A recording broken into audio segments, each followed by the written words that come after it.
Celebrity হওয়ার ফেতনা বড় আজীব ফেতনা। ছেলেপেলেরা কি না করতে পারে ভাইরাল হওয়ার জন্য। এমনকি ছেলেপেলের কথা কি বলবেন, কোন কোন হুজুর মানুষও যা শুরু করেছে যে ভাইরাল হতে হবে, এটাই জীবনের মিশন, এটাই জীবনের ভীষণ।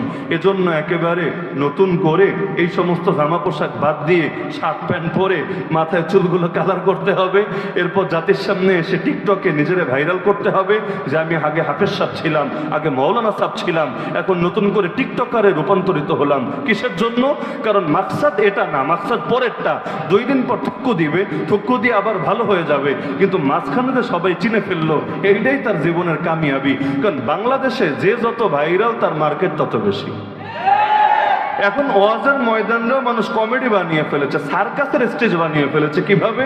এক একজনের নামের সাথে ডিগ্রি কি, কারো ডিগ্রি হলো 26 ইঞ্চি, 32 ইঞ্চি, 48 ইঞ্চি, 52 ইঞ্চি। বক্তা, আরে ভাই ইঞ্চির সাথে হেদায়েতের সম্পর্ক নাকি? যদি হয় তাহলে আগে বলো কয় ইঞ্চি হলে কোন নাম্বার জান্নাতে যাবে। যে ইঞ্চি মাইপা মাইপা তাহলে হেদায়েত নিতে হবে, এই আজীব তামাশা কোত্থেকে আসলো? আর কেউ যদি বড় আলেম হয় সে সাইজে ছোট হলেও বড়, আর সে সাইজে বড় হলেও বড়, কিন্তু এটা পোস্টারে আলাদা করে লেখার মানেই হলো ডাল মে কুছ কালা হ্যায়। আবার লিখবে হুজুর হেলিকপ্টারে আগমন করিবেন। কেন রে ভাই? রকেট দিয়ে আসলে কি হবে? গাড়ি দিয়ে আসলে কি হবে? রিক্সা দিয়ে আসলে কি হবে? নৌকা দিয়ে আসলে কি হবে? নাকি হেলিকপ্টার দিয়ে নামলে সঙ্গে আসমান থেকে ফুটা হয়ে রহমতের বরকত নাজিল হতে থাকবে? এমন তো না। নারী থেকে পুরুষ হওয়া বক্তা, পুরুষ থেকে নারী হওয়া বক্তা। আচ্ছা, যদি কেউ এমন হয়ও, যদিও এটা অসম্ভব না, মেডিকেল সায়েন্সও বলে অসম্ভব না, হতে পারে বিভিন্ন কারণে, যদিও কাপড় চোপড় খুলে চেক দেওয়ার তো সুযোগ নাই আসলে কি হয়েছে নাকি সেজেছে। আচ্ছা, নারী থেকে পুরুষ হলে এর সঙ্গে হেদায়েতের কি সম্পর্ক? আর পুরুষ থেকে নারী হলে এর সাথেই বা হেদায়েতের কি সম্পর্ক? কারণ নামের সাথে লেখা থাকবে কোন আলেম টালেম কিছু না, নও মুসলিম অমুক, মানে দুদিন আগে কালেমা পড়েছে আজকে বক্তা হয়ে গিয়েছে। আচ্ছা, নও মুসলিম হওয়া ভালো, নও মুসলিমের পাশে দাঁড়ানো উচিত, এগুলো নিয়ে কোনো ইখতিলাফ নাই, কিন্তু নও মুসলিম হলেই বড় হুজুর হয়ে যাবে এ কথা কোথায় আছে রে ভাই? পুরনো মুসলিমরাই কয়েকজন সহি পরিমাণ পর্যাপ্ত পরিমাণ এলেম রাখে, যেই পরিমাণ এলেম রাখাকে শরীয়ত ফরজে আইন করে দিয়েছে। এমনকি যারা 50 বছর 60 বছর বয়স হয়ে গিয়েছে, গিয়ে জিজ্ঞাসা করেন তো ভাই তাওহীদের প্রকার কয়টা বলো তো, ইমানের মূলনীতি কি কি বলো তো, ইমান ভঙ্গের কারণ কি কি বলো তো, এরকম বেসিক প্রশ্ন, মানে যেগুলো ছাড়া সে মুসলমান আছে নাকি বেঈমান হয়ে গিয়েছে এটাই এনশিওর করতে পারবে না। কারণ ইমান এমন কোন জিনিস না একবার কালেমা পড়লে অটো মরণ পর্যন্ত থাকে, বরং উযু যেমন ভাঙে, নামাজ যেমন ভাঙে, রোজা যেমন ভাঙে, হজ যেমন ভাঙে, যাকাত যেমন বিভিন্ন কারণে ক্ষতিগ্রস্ত হয়, একইভাবে ঈমানও তো বিভিন্ন কারণে নষ্ট হতে পারে, ভেঙে যেতে পারে। তো ঈমান আছে নাকি নাই এটাই এনশিওর করবে কিভাবে?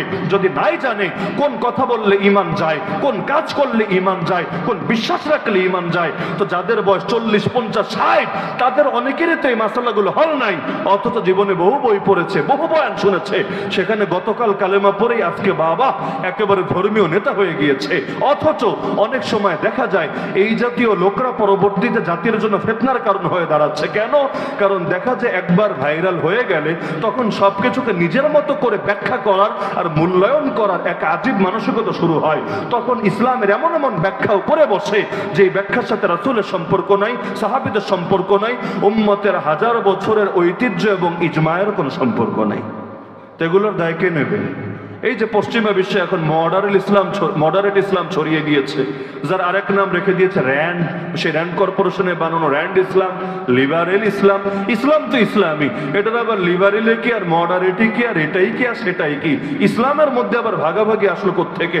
এটা উদারনৈতিক ইসলাম, এটা উগ্রবাদী ইসলাম, এটা মধ্যপন্থার ইসলাম। আরে ছাগলামি মার্কা কথাবার্তা। ইসলাম তো ইসলাম, হয়তো এটা ইসলাম না হলে এটা অন ইসলাম। যদি ইসলাম হয় তো যেটা ইসলাম সেটাই মধ্যপন্থা। ইসলামের কোন বিধানকে কেউ কোনোদিন না বাড়াবাড়ি হিসাবে প্রমাণ করতে পারবে, না ছাড়াছাড়ি হিসাবে চিহ্নিত করতে পারবে। তো খ্যাতি, প্রভাব, প্রসিদ্ধির ফিতনা থেকে বাঁচতে হবে। আজকাল মানুষের ফিতনা, একটা দিনই ফেসবুকে পোস্টও যদি লেখে, এই সমস্যাগুলো হয়তো অনেকেরই, এজন্য খুলে খুলে আলোচনা করছি।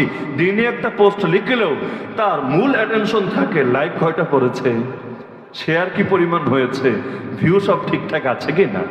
তাহলে এই যে যদি দেখে কখনো লাইক কমে গেছে, হায় হায় আমি তো অবনতির দিকে চলে যাচ্ছি, প্রমোশনের জায়গায় ডিমোশন হয়ে গিয়েছে, বড় টেনশনে পড়ে যায়। তার মানে এই লেখার পেছনে কতটুকু আল্লাহর রাজি করার নিয়ত আছে আর কতটুকু অন্য নিয়ত আছে। কেউ কেউ তো আছে নিজের এরকম একটা ধর্মীয় রূপ জাহের করে। আজকাল তো অনলাইন দেখে মানুষকে চেনা যায় না, মানুষকে চেনা যায় তার ব্যক্তি জীবন দেখে, তার বাস্তবিক লাইফ দেখে। কারণ এমন বহুত হাসান বসরি আছে ফেসবুকে বসে, যেগুলোর বাস্তব জীবনে এগুলো জামানা শ্রেষ্ঠ ফাসিক ছাড়া কিছু না। তো দেখা যায় এরপর নিজের এরকম একটা ইমেজ দাঁড় করিয়ে 2 দিন পর পর শুরু করে ভণ্ডামি। কেউ আর্থিক প্রতারণা, সে একেবারে আগের জামানা থেকে শুরু করে এখন পর্যন্ত কেউ করে আর্থিক প্রতারণা, কেউ করে নারী কেলেঙ্কারি।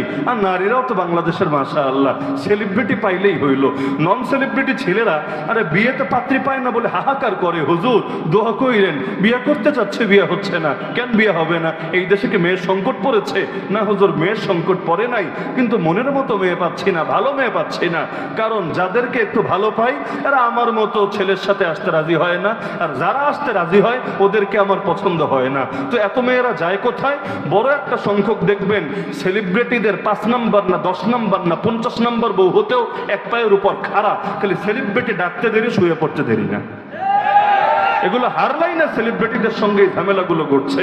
তো এখন নারীর তো প্রাধান্য দিতে হবে স্বামীর দিনদারি, এটাই মূল বিষয়। এখানে সেলিব্রিটি হলেই কি আর নন সেলিব্রিটি হলেই কি? আরে জমিনের এমন বহু অপ্রসিদ্ধ ব্যক্তি আছে যারা আসমানে বড় দামি। ওয়াইস আল কারানির ঘটনা কে না জানে? যারা বাংলায় আপনারা বলেন ওয়াইজ কুরুনি, ওয়াইজ কুরুনি ভুল উচ্চারণ, মূল হলো ওয়াইস আল কারানি। তাকে নিয়ে হাদিস সহিহ মুসলিম শরীফের মধ্যে আছে, লম্বা চওড়া হাদিস খুলে আপনারা দেখে নেন। আল্লাহ রাসূল ওমরকে পর্যন্ত উপদেশ দিয়ে গিয়েছে, ওমর যদি কারান গোত্রের ওয়াইসকে তুমি পাও তাকে বলবা যেন তোমার জন্য দোয়া করে আর আল্লাহর কাছে তোমার জন্য ক্ষমা প্রার্থনা করে। অবশেষে ওমর রাদিয়াল্লাহু আনহু তাকে পেলেন, দোয়াও চাইলেন।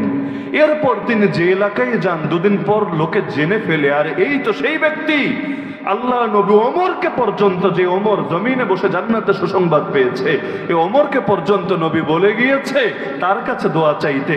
এখন সবাই যখন চিনে ফেলে তার দুয়ারে গিয়ে হাজির হয় দোয়া নেওয়ার জন্য, খেদমতের জন্য, অমনি ওই এলাকা ছেড়ে আরেক এলাকায় চলে যায়। এখন বাচ্চারা অনেক সময় পাগল ভেবে পাথর ছোড়ে, কখনো এলাকার মানুষ বিভিন্নভাবে উত্তক্ত করে, কষ্ট দিতে থাকে। তো এত কষ্ট সয়ে নেয়, তবু এমন কোন এলাকায় স্থির থাকে না যেখানে দুনিয়ার মানুষ তাকে একটু মূল্যায়ন করবে। কারণ দিলেই ভয় যে মানুষ মূল্যায়ন করলে আসমানের মূল্যায়ন যদি কমে যায়। কেন জানেন? একবার প্রসিদ্ধ হয়ে গেলে নিজের ইখলাস ধরে রাখা সবচাইতে বেশি কঠিন হয়ে যায়। এটা আমার কোনো দাবি না। তিরমিজি শরীফের নাম শুনেছেন? সুনান তিরমিজি, সুনান তিরমিজির মধ্যে হাদিস আছে, আল্লাহ রাসূল সাল্লাল্লাহু আলাইহি ওয়াসাল্লাম বলেন, বিহাসাবি ইমরিইম মিনাশ শার, একজন ব্যক্তির অনিষ্টের জন্য, ক্ষতির জন্য এটাই যথেষ্ট, আইয়ুশারা ইলাইহি বিল আসাবি' ফি দীনিন আও দুনিয়া, মানুষ দুনিয়ার ব্যাপারে বা দিনের ব্যাপারে তার দিকে আঙ্গুল তুলে ইশারা করে দেখায়, মানে প্রসিদ্ধ, মানে খ্যাত, মানে প্রভাব প্রতিপত্তি অধিকারী, মানে সেলিব্রিটি, মানে পাবলিক ফিগার। আল্লাহ রাসূল বলেন একজন ব্যক্তির ক্ষতির জন্য এটাই যথেষ্ট, ইল্লা মান আসামাহুল্লাহ, তবে আল্লাহ যাকে হেফাজত করে তার কথা ভিন্ন। তার মানে প্রসিদ্ধ হলে ফিতনায় পড়ে যাওয়ার সমূহ আশঙ্কা আছে, তবে আল্লাহ তার কিছু বান্দাকে স্পেশাল ভাবে হেফাজত করে, তারাই পারে এই খ্যাতির বিড়ম্বনাকে এড়াতে। না হলে বড় একটা অংশই প্রসিদ্ধ হওয়ার পরে ইখলাস ধরে রাখতে পারে না।